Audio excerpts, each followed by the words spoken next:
이제 우리 신앙이라고 하는 게 뭐예요? 성도라고 하는 것은요, 이제 가슴에는 하늘나라를 품고 살지요. 발은 땅을 딛고 살아요.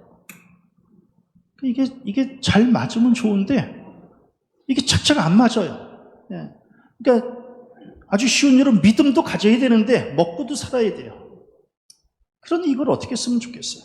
응? 마음으로는 천국 백성으로 말씀에 합한 영적인 삶을 살아야 된다라고 하는 건 모르지 않아요. 그냥 그대로 한번 좀 살아보겠다라고 결단도 해요. 그런데 또 이 세상은, 이 발은 또 뭐예요? 이 땅에 또 이제 이 땅을 또 딛고 살아야 되는 거예요. 직장 생활해야 되고, 먹고 살아야 되고, 돈 벌어야 되고, 그러면서 이제 이게 갈등을 일으키면서 지금 우리는 지금 살아가고 있는 거예요. 하늘과 땅, 이 두 나라 사이에서 겪는 갈등이 이게 참 쉽지 않다라고 하는 거예요. 성도는 죽어도 예배 드려야 된다. 옛날엔 이렇게 설교하면 아멘 그랬거든요. 아멘 안 해요. 성도는 죽인다 그래도 무조건 교회에서 예배 드려야 된다. 그런데 지금 우리는 아멘은 해요. 아멘은 하지만 다음 주에 가정 안에 이제 결혼식 있잖아요. 어떻게 할 거예요?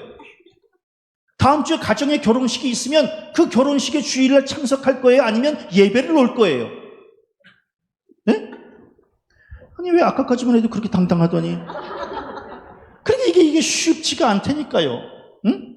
그러니까 성도는 주일날 반드시 교회 안에서 예배해야 된다라고 하는 이 대원칙을 알고는 있지만, 그러나 주일날 또 가족들 간에 또 누가 또 이제 결혼이라도 할 것 같으면은 거기에 또 이제 참석해야 되는 거 아니냐라고 하는 이 갈등을, 이 충돌을 지금 우리는 겪으면서 살고 있는 거예요.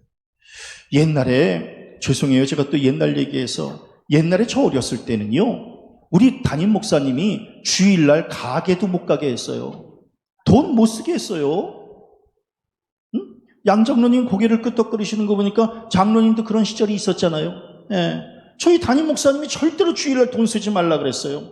그러니까 가게 같은 데 가가지고 물건 사지 말라고 우리는 그렇게 그냥 배웠어요.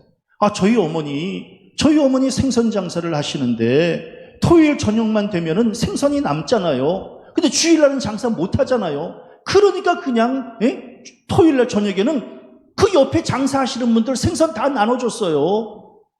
그리고 그냥 그 생선을 나눠주니까 또 받은 사람들이 또 가만히 있겠어요? 또 배추도 주고 뭐 시금치도 주고, 그러니까 서로 그냥 물불 교환을 하는 게 토요일날 저녁마다. 그러니까 저희 어머님은 죽었다 깨어나도 주일날은 장사 안 하셨어요. 아무리 생선이 썩어 나가도 장사 안 하신다는 거예요. 왜? 그렇게 배웠기 때문에 그런 거거든요. 그러다 보니까 이제 영적인 것과 육적인 것이 서로 상충하는 거예요. 그런데 요즘에는 안 그래요.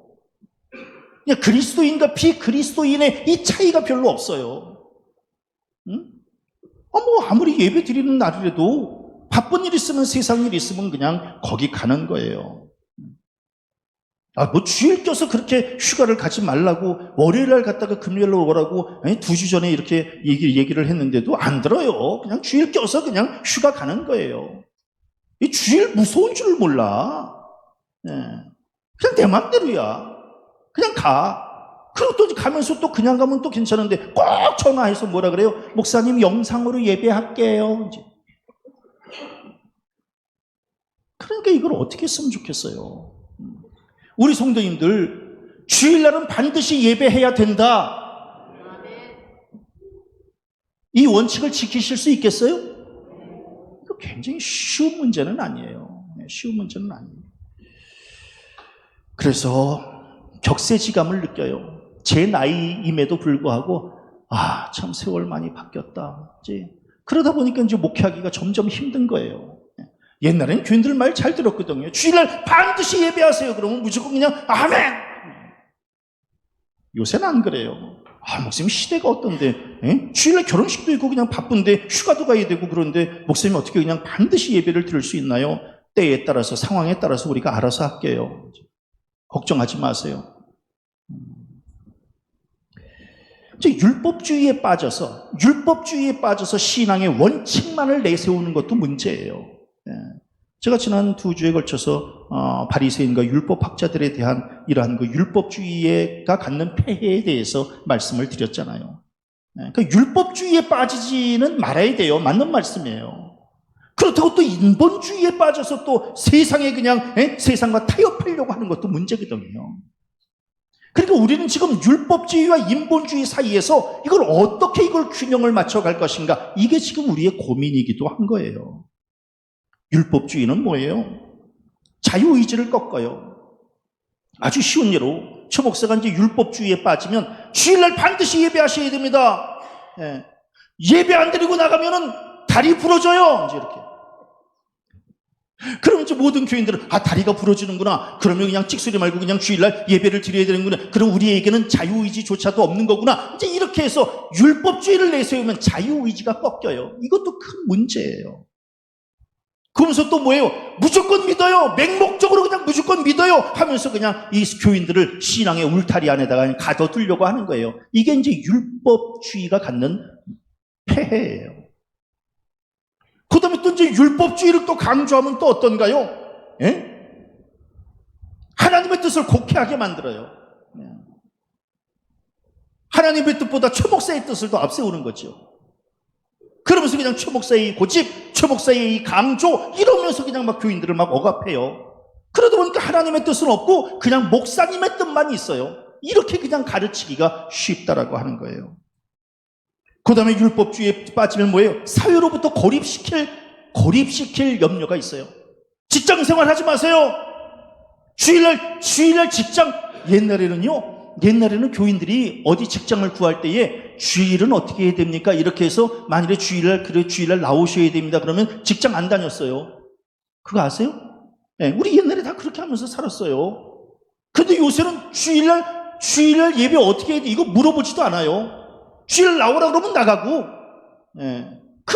그러니까 이제 목사는 뭐예요? 절대로 주일날 직장 다니지 마세요. 이렇게 얘기를 하면 교인들을 사회로부터 고립을 시킬 이러한 염려가 있는 거예요. 그러니까 이거를 목사가 너무 그냥 막 율법에 근거해서 이렇게 그냥 말씀을 증거하는 것도 이게 또 문제예요. 그럼 인본주의는 또 무슨 문제예요? 경계의 모호성으로 양다리를 걸치게 하는 거예요. 그냥 좋은 게 좋은 거예요. 그냥 직장 생활도 하고 그냥 신앙생활도 하고 그냥 양쪽에 왔다 갔다 하면서 목사님 상황에 맞게 하는 거지 뭐 그걸 그냥 더 원칙에 맞게 그렇게 하시면 되겠습니까? 그러면 그냥 교인들 다 떠나요. 목사님 그냥 이렇게 양다리 걸치면서 살살 이렇게 타협하면서 좋은 게 좋은 거다 이렇게 신앙생활 하는 거지요. 이제 이렇게 그냥 또 이제 생각을 하는 게 그게 인본주의예요. 그 다음에 또 이제 뭐예요? 그냥 목사가 아무리 얘기를 해도 소용없어. 다 내가 복음에 빠져 있어요. 내가 복음. 목사님 아무리 그래도 그냥 내가 알아서 할게요. 누가 복음은 안 읽으면서 내가 복음만 읽어. 그래서 자기가 알아서 하겠다는 거예요. 그러니까 목사님 신경 쓰지 말라는 거예요. 그 다음에 또 뭐예요? 자기 죄를 정당화시키고 합리화시키는 거예요. 그러니까 목사는 한마디 하면 교인들은 10마디 해요. 그러니까 목사님이 교인들하고 말하기가 무서워. 왜? 목사님은 직장생활 해봤어요? 누가 그러더라고. 목사님은 돈 받고 신앙생활 하잖아요. 우린 돈 내고 신앙생활 해요. 이제. 그러니까 한마디 하면 10마디를 해, 교인들이. 그래서 어떻게 해서든지 다 자기 죄를 합리화시키고 정당화시키고, 그 다음에 이제 뭐예요? 인본주의에 빠지면 복음을 그릇되게 해석하는 거예요. 그래 하나님에게서 멀어지게 만드는 게 교인들을. 그러니까 이제 우리들 이게 지금 율법주의와 인본주의 사이에서 우리는 지금 굉장히 모호한 삶을 지금 살아가고 있는 거예요. 외줄타기를 하고 있는지도 모르겠어요. 아슬아슬해. 지금 우리 신앙이 아슬아슬해요. 이게 균형 잡기가 참 쉽지 않아요. 우리 교인들은 어때요? 목사님 그래도 먹고는 살아야 되는 거 아니겠어요? 그래도 직장에서 나오라면 직장 생활을 해야지 어떻게 그냥 신앙생활만 할 수가 있겠어요? 그 말도 맞아요. 먹고는 살아야지. 그러나 또 이제 큰 차원으로 보면은 영이 바로 서지 않는데 어떻게 또 육이 또 바로 설 수 있겠어요? 그러니까 이제 우리는 늘 신앙생활을 하지만 큰 갈등을 겪고 있는 거예요. 그런데 저는 오늘 성경 말씀에 보면서 그래도 성도들은 이 영적 가치에 대해서 좀 소중함을 좀 알고 좀 살았으면 좋겠다라고 하는 게 영적 가치. 이 세상 것을 가치 있게 여기는 거 말고 영적 가치, 그 영적 가치가 바로 뭐예요? 오늘 성경 말씀 3절에 보니까 산 소망이라는 거예요. 산 소망이라고 하는 것은 부활의 소망을 이야기하는 거예요. 그러니까 물론 이제 이 세상을 살지만 그 가슴 속에 하늘나라를 놓치지 말고 살자는 거예요. 네. 우리 성도님들 하나님 나라에 대한 소망은 있으세요? 네. 이 다음에 죽어서 가야 될 그곳을 늘 마음속에 품고는 사세요? 네. 감사해요. 그거 놓치면 우리네 인생들 사실 별거 아니거든요. 그런데 우리는 그냥 이 땅에 죽은 소망, 꺾인 소망, 빗바랜 소망, 맨날 이런 땅의 소망만을 지금 가지고 살지, 산 소망, 부활의 소망을 지금 놓치고 살아가는 게 너무 안타깝다는 거예요. 하나님은 우리에게 산 소망을 주시기를 원해서 예수 그리스도를 이 땅에 보내신 거예요. 그 산 소망, 하늘나라를 주시기 위해서 예수를 십자가에 못 박게 하신 거거든요. 그러면서 우리에게 너희들도 부활할 수 있다라고 하는, 부활을 해야 산 소망을 가지고 천국을 들어갈 거 아니겠어요? 그러니까 예수께서 먼저 부활의 첫 열매가 되신 거거든요. 너희들도 이렇게 부활할 수 있다. 아, 정말이요? 예수가 먼저 부활의 열매를 너희들에게 보여줄 테니 너희들도 그대로 하면 너희들도 부활할 수 있다라고 하는, 그래서 그게 바로 뭐예요? 언약과 긍휼하심, 오늘 성경 말씀에 언약과 하나님의 언약, 약속이거든요. 우리를 긍휼히 여기셔서 허락해 주신 약속, 이걸 이제 가슴에 늘 품고 사는 거예요. 그러니까 땅은 바른 땅을 짚고 살지만 우리의 가슴은 하늘나라를 소망하면서 사는 거거든요. 그리고 뭐예요? 사람이 거듭나지 아니하면 하나님의 나라를 볼 수 없다 그랬잖아요. 그러니까 예수께서 우리에게 물과 성령으로 거듭나라고 지금 말씀하고 있는 거거든요. 날마다 새로워지는 거예요. 그래서 오늘 성경 말씀의 3절에 보니까 우리를 거듭나게 하시는, 왜 거듭나게 할까요? 하나님께서 우리를 왜 거듭나지 않으면 천국에 들어갈 수 없기 때문에 우리를 거듭나게 하시는 거예요. 새 사람으로 거듭나게 하시는 거예요. 새 사람이라고 하는 것이 뭐예요? 우리 옛사람 다 죽어요. 예? 우리 지난주에 장례 치렀잖아요. 우리네 인생들이 얼마나 헛헛해요. 오직하면 솔로몬도 헛되니 모든 것이 헛되다라고 고백하고 있잖아요. 우리는 인생 사실은 헛된 거거든요. 그러니까 거듭난다라고 하는 것은 우리의 영이 거듭나는 거거든요. 예수로 말미암아 우리의 영이 거듭나서 거듭난 심령이 부활의 산 소망을 얻게 되는 거거든요. 우리 성도님들, 육신에 너무 연연하지 말고 부활의 산 소망 가지고 사는 날까지 기쁨으로 사시기를 바랍니다. 이 세상은 그냥 잠깐이에요. 잠깐입니다. 잠깐이에요. 그러니까 이런 하나님의 언약, 하나님의 소망, 이 부활의 소망, 이 산 소망, 이것에 대한 가치를 알고 있는가라고 하는 게, 여기에 대한 가치를 알고 있는가? 응? 이 가치를 좀 알아야 되는데. 그래서 은이 아니면 살아갈 수가 없다라고 하는, 날마다 지금 내가 이게 가슴에 하늘나라를 품고 살아가고 있는 이 가치를 알고 있는가? 이것만 알면 사실은 사는 게 행복하거든요. 왜? 사람이 가야 될 곳을 알고 가는 삶과 가야 될 곳을 모르고 가는 삶은 천지 차이거든요. 그러니까 자기가 가야 될 곳을 안다라고 하는 것은 그 삶이 굉장히 힘있게, 아주 힘있게 살아갈 수 있는 거거든요. 우리 성도님들, 다른 건 다 놓쳐도 천국의 산 소망만 놓치지 말고 가슴에 품고 사시기를 바랍니다. 이 부활의 산 소망, 육신의 땅, 이 땅의 가치 너무 별거 없어요. 물론 이제 뭐 의미를 부여하면 가치가 있겠지만 오래 가지 못해요. 오래 가지 못합니다. 하나님께서 우리 사람을 처음부터 영적인 존재로 지으셨기 때문에 영적 존재로 지은 이 인간이 육적인 가치를 쫓아서 산다? 안 맞아요. 안 맞습니다. 육적인 가치는 한계가 있어요. 한계가. 제가 어저께 굉장히 좋은 거를 깨달았어요. 저희 어머님이 저한테 뭐라고 말씀하세요? 늘 하시는 말씀이, 아범아, 이 엄마는 왜 안 죽니?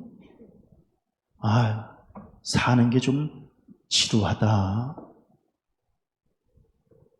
저희 어머님이 지금 96세이시잖아요. 우리나라 나이로. 그러니까 이게 너무 지루하다는 거예요. 지루하시지. 근데 세상에 나 어저께 배진우 권사님, 배복희 권사님 아버님이 이제 신방 갔잖아요. 아니, 배진우 권사님도 똑같은 말씀을 하시는 거예요. 목사님, 왜 이렇게 안 죽지요? 좀 지루해요.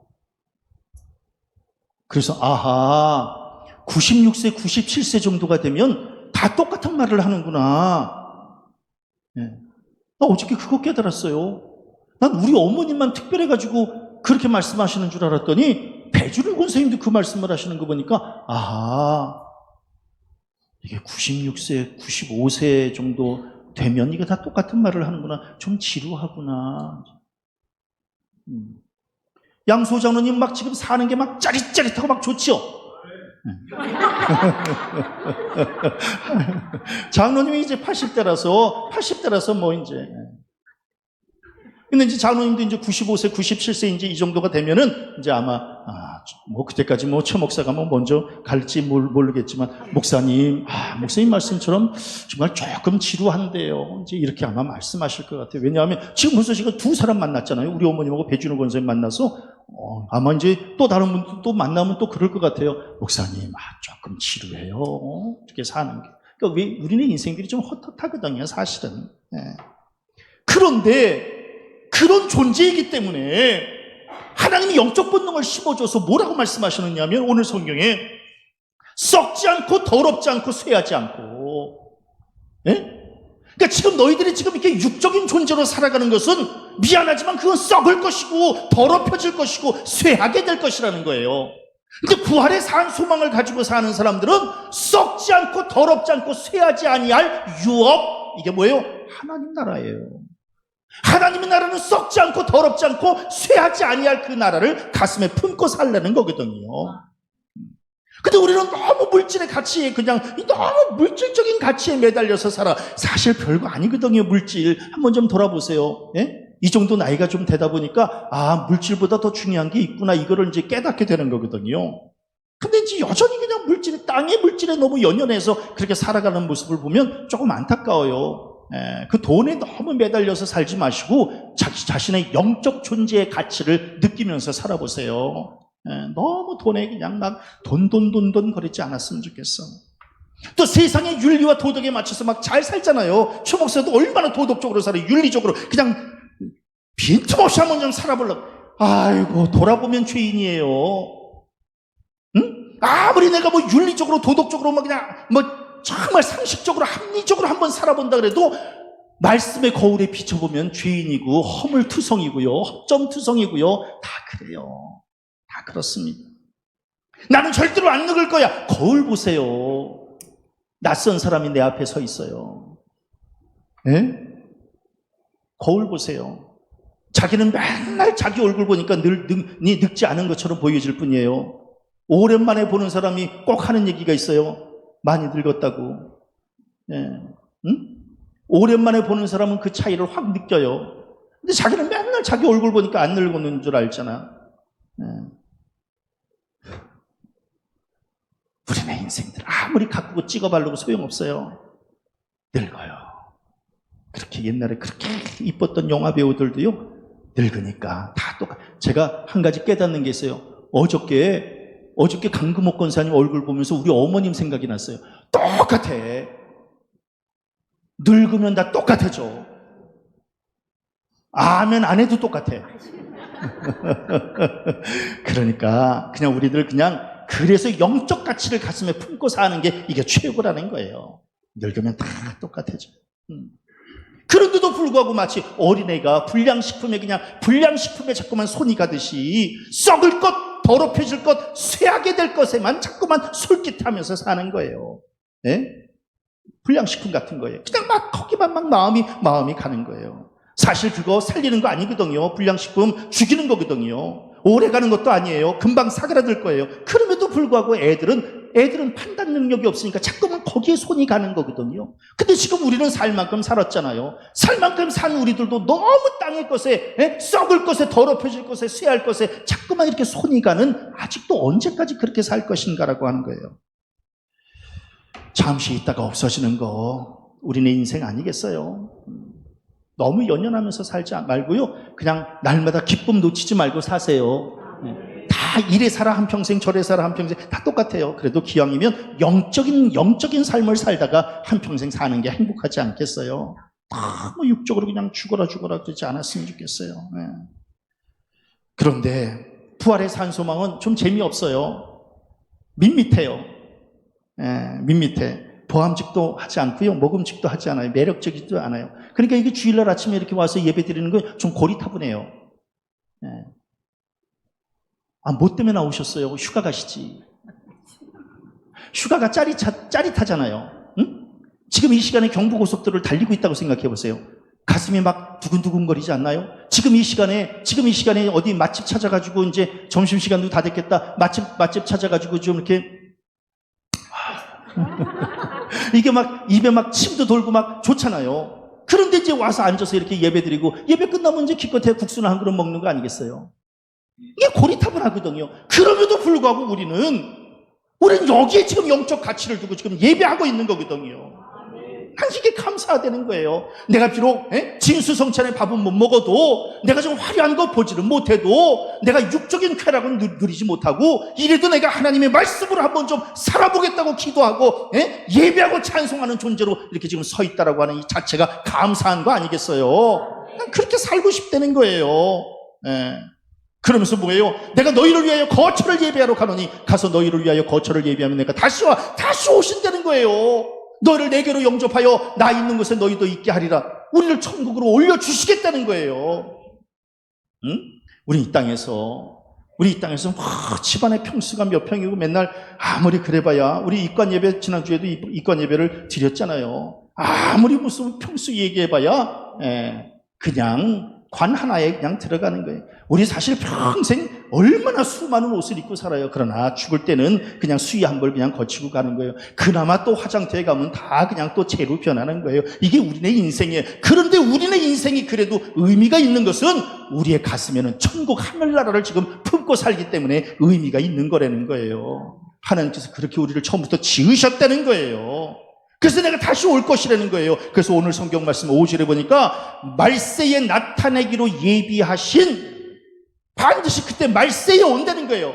반드시 나타내 보이겠다라고 하는 거예요. 그 예비해 놓으셨다는 거예요.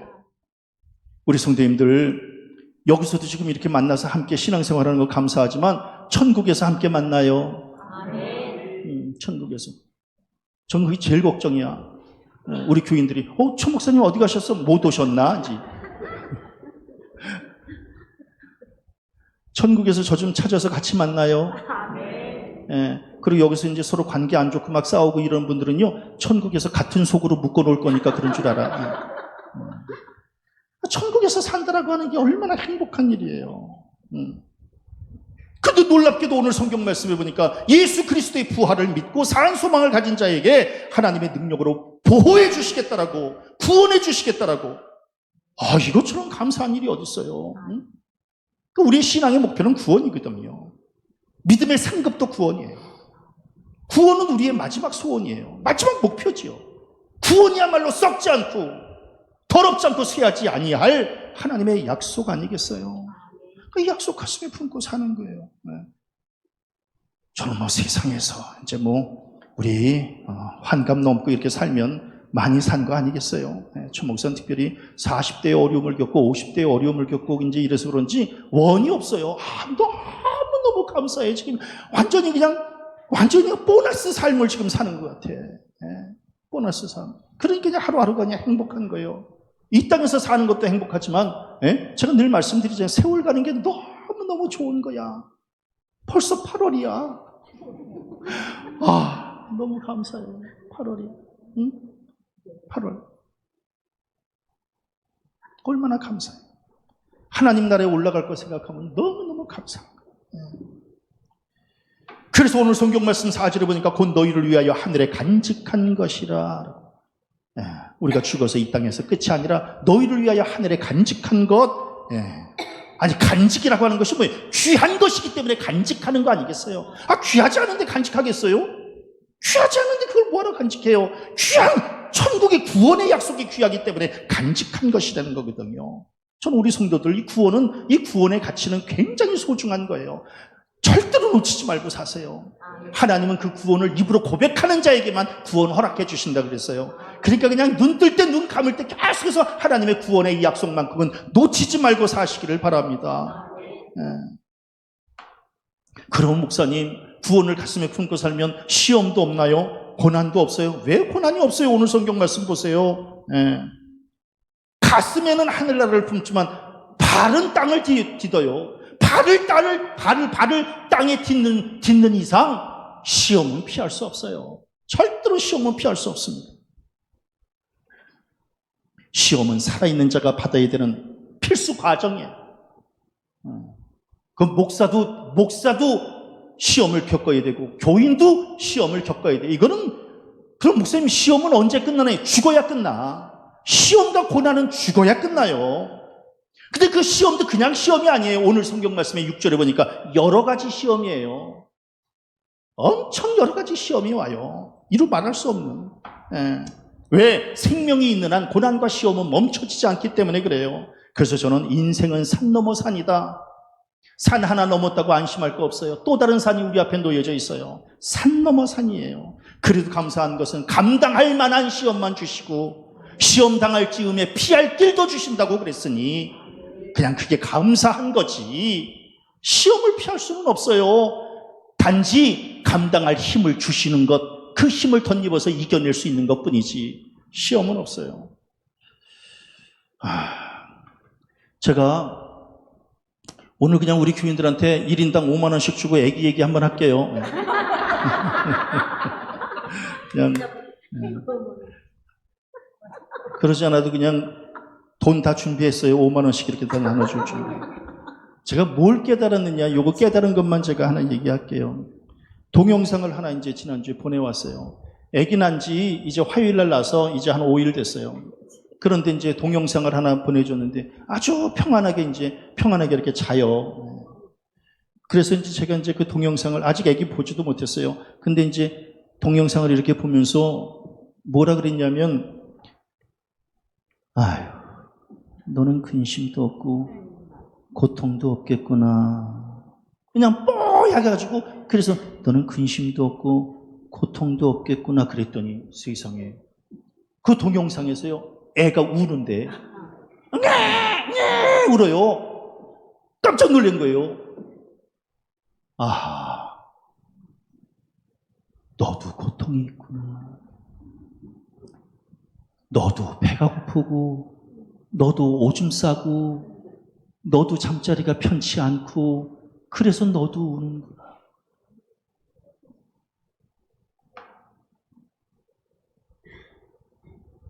태어난 지 이틀 된 애도 그 삶이 울음에서 멈춰질 수 없는 삶이고 그 할아버지도 여러 가지 시험으로 어려움을 겪고 우리네 인생들이 이게 무슨 태어난 지 얼마 안 되면 근심도 없고 고통도 없고 아니구나.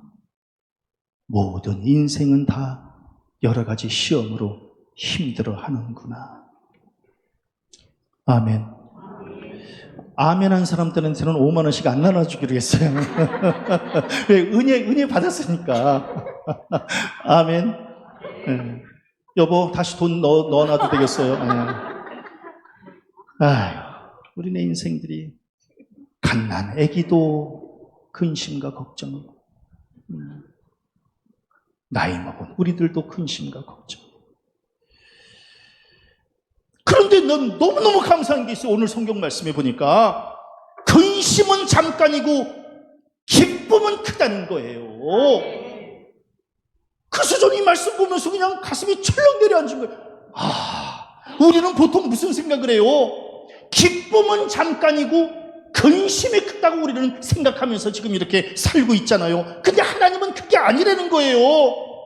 근심이 잠깐이고 기쁨이 크다는 거예요. 함께 따라합니다. 근심은 잠깐이요. 기쁨이 크다. 이게 그냥 감사하다는 거예요. 저는 우리 성도들 지금 이 땅에서 사는 동안 육신적으로 근심은 잠깐이고 기쁨이 크시기를 바랍니다. 또 우리 성도님들 영적으로 지금 이 땅에서 지금 이렇게 살아있는 동안 물론 근심은 있지만은 그러나 하늘나라에서 받을 기쁨에 비하면 이 근심은 아무것도 아니다라고 하는 생각을 가지시고 큰 기쁨 바라보면서 살아가시기를 바랍니다. 오늘 성경 말씀에 우리를 불로 연단한다는 거예요. 그 연단 잘 견디면 금보다 더 귀한 존재로 새롭게 태어나게 해주시겠다는 거예요. 흔들리지 않고 피는 꽃이 어디 있겠어요? 담금질이 없는, 담금질 없이 강한 철이 어디 있겠어요? 예? 다 이렇게 고통을 겪으면서 지금 살아가고 있는 거예요. 그러면서 이제 이 담금질을 통해서 성숙해 가는 거 아니겠어요? 다져지는 거거든요. 그래서 제가 늘 말씀드리는 게, 최 목사 이제 60 넘었지만 인간적으로 생각하면 7, 80을 산 사람이에요. 예, 그 숱한 고난들을 겪으면서 담금질을 한 만큼 강해지고 성숙해지는 거예요. 그런데 이 연단의 과정을 거친 사람들을, 거의 심령들에게 놀랍게도 오늘 성경에 예수 그리스도께서 나타나실 때에 나타나신다는 거예요. 주님은 반드시 재림을 하신다라고 하는 거예요. 그러니까 예수께서 나타나실 때 조심들 하셔. 그때 쟁기질하다가, 장가가다가, 애 낳다가, 비 오는 금요일날 놀러가다가 예수의 재림을 놓치지 마시고 반드시 예수 그리스도께서 나타나실 때에, 즉 재림하실 때의 심판 때에 칭찬과 영광과 존귀함을 얻게 될 것이다 라고 하는 약속의 말씀이에요. 사도 바울이 그랬잖아요. 부활이 없으면 예수 믿는 우리가 제일 불행한 사람이라고. 아니, 구원이 없으면 목사가 제일 힘든 거예요. 응? 그래서 어느 책을 보니까 목사는 저주받은 사람이 감당하는 직임이라고 그러잖아요. 난 구원이 없으면 뭐 때문에 목회를 하고 뭐 때문에 예수를 믿어요? 구원의 상급 때문에 지금 예수 믿고 목회하고 있는 거 아니겠어요? 나는 하늘나라에 가서 우리 성도들이 받아야 될 상급보다 최 목사가 받아야 될 상급이 난 더 커야 된다고 생각해. 아멘 안 하는 건 뭐 감정이 있어서 그러시는 거예요? 네? 최 목사가 받아야 될 상급이 난 더 크다.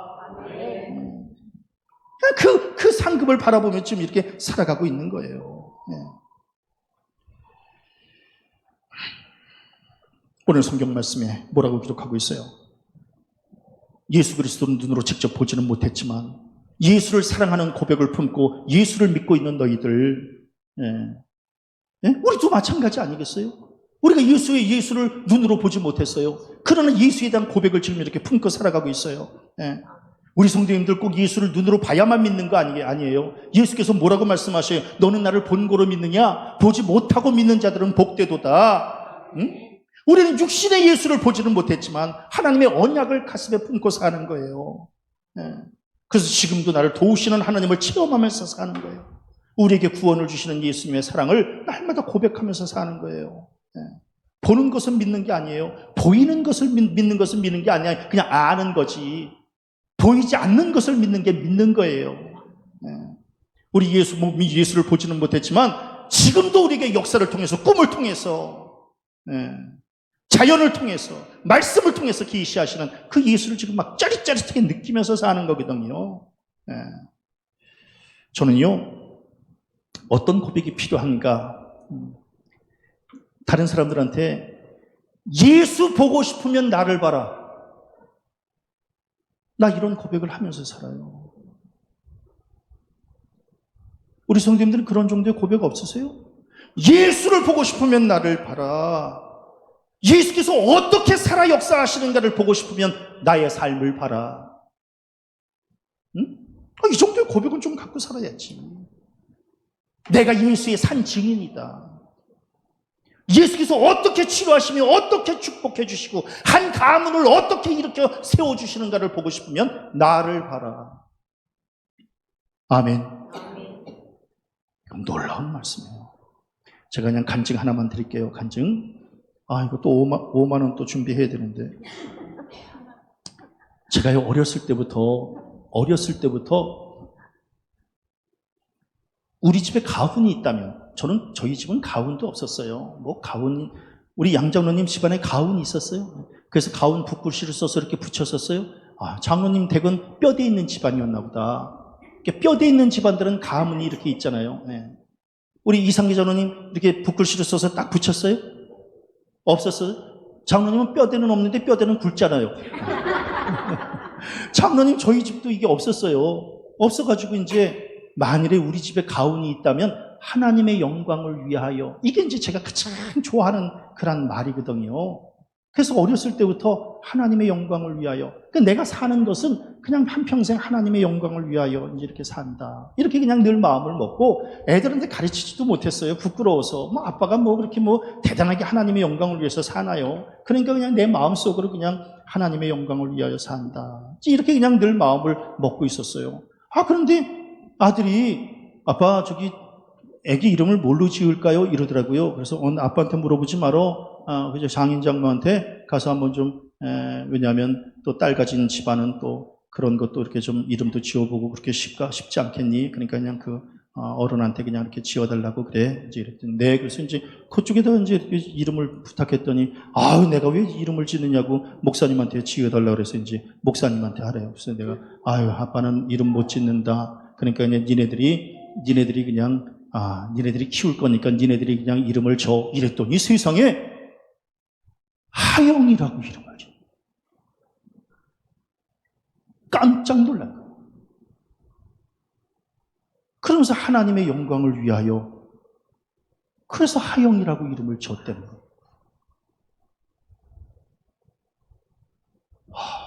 이게 뭘까? 이게 아빠하고 아들하고 서로 이게 영적인 게 연결이 된 걸까? 얘기도 해보지 않았는데 하영이라고. 네? 그래서 제가 이번에 굉장히 많은 걸 깨달았어요. 아멘. 아멘 한 사람들 5만 원씩 빼. 와. 그러더니 엊그저께 아빠한테 사진을 하나 이렇게 보냈는데 출생신고 했다고 그러면서 자기 딸 최하영이라고 이렇게 출생신고한 거를 이제 보내왔어요.